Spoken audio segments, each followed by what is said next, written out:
Il s'est passé un événement majeur ce week-end qui m'a bouleversée. Quoi?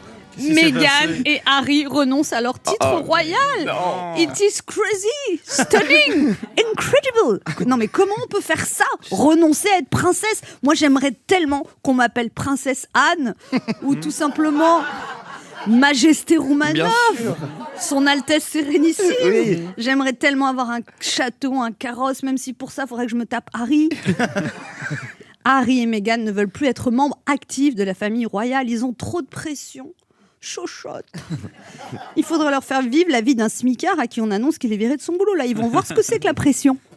Moi aussi, parfois, j'aimerais ne plus être un membre actif de ma famille. Mais est-ce que pour autant, je me barre au Canada? Ben non, je prends sur moi, je fais avec, je dis non, maman, désolé, je suis pas libre ce week-end pour déjeuner.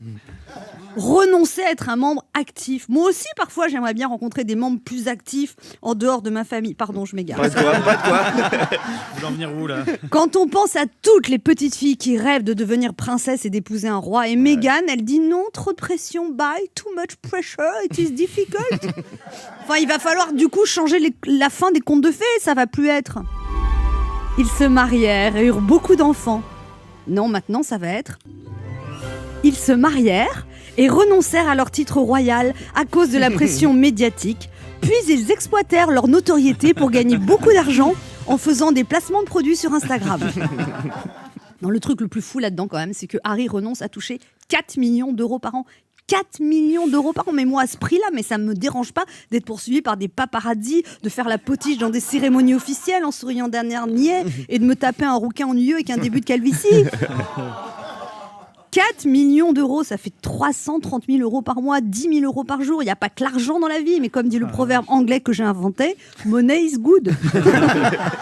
L'argent, ça fait du bien. A lot of money is very good.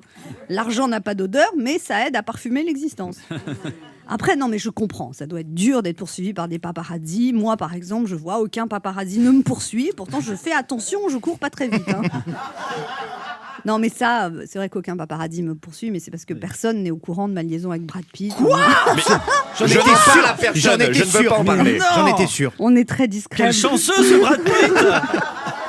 On est très discret, Brad et moi. Et c'est lui qui a insisté, en fait. Il veut pas que ça se sache. Il a peur de la réaction d'Angelina et de Jennifer. Enfin, Je comprends tant de jalousie ensuite. Comme Harry et Meghan ont assez du luxe et des contraintes, ils vont partir vivre au Canada, à Vancouver, où ils ont trouvé une petite maison toute simple de 600 mètres carrés qui coûte rien, à peine 25 millions d'euros. Ah, Une c'est paille. que dalle. Ah oui. Enfin, vous savez que moi, j'ai mon point de vue. Je pense que c'est Meghan qui a fomenté tout ça. Elle est devenue connue dans le monde entier grâce à son mariage en mai 2018. En janvier 2020, elle renonce à être princesse. Elle va reprendre son métier de comédienne. Elle était actrice de séries télé, là, elle va devenir star de cinéma. Et après, qu'est-ce qu'elle fera? Elle quittera Harry, qui se retrouvera seul, abandonné, ayant perdu le peu de cheveux qui lui reste. Alors la reine Elisabeth, elle a l'air de prendre ça très bien. Elle a dit qu'elle espérait pour Meghan et Harry que ça leur permette de construire une nouvelle vie joyeuse et paisible. Oh, sympa. Est-ce que c'est son bon caractère qui s'exprime? Non, à mon avis. Elle a surtout un très bon conseiller en communication.